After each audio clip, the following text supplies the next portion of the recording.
మీకు సొంతింటి పంటలపై ఆసక్తి, డాబా సాగుపై అభిరుచి ఉందా? ప్రారంభించే పద్ధతులు, నిర్వహణ మెళకువలు తెలుసుకోవాలని అనుకుంటున్నారా? అయితే మీలాంటి వారి కోసమే ఇంటి పంటల పెంపకంపై అవగాహన కల్పించేందుకు రైతు నేస్తం ఫౌండేషన్ హైదరాబాద్లో ప్రత్యేక కార్యక్రమం ఏర్పాటు చేస్తోంది. 2019 జనవరి 12న శనివారం ఖైరతాబాద్ దక్షిణ భారత హిందీ ప్రచార సభ కాంప్లెక్స్లోని రైతు నేస్తం కార్యాలయ ఆవరణలో ఈ కార్యక్రమం జరుగుతుంది.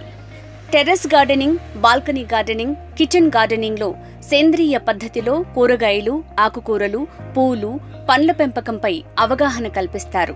ఈ కార్యక్రమంలో హైదరాబాద్కు చెందిన మిద్దెతోట నిపుణులు తుమ్మేటి రఘోత్తమరెడ్డి, బకెట్ గార్డెన్ నిపుణులు రవిచంద్ర పాల్గొంటారు. ఈ కార్యక్రమం సాయంత్రం 3:30 నుంచి 6 వరకు జరుగుతుంది. ఆసక్తి ఉన్నవారు ముందుగా ఫోన్ చేసి పేర్లు నమోదు చేసుకోవచ్చు. సంప్రదించాల్సిన ఫోన్ నంబర్ 7093973999.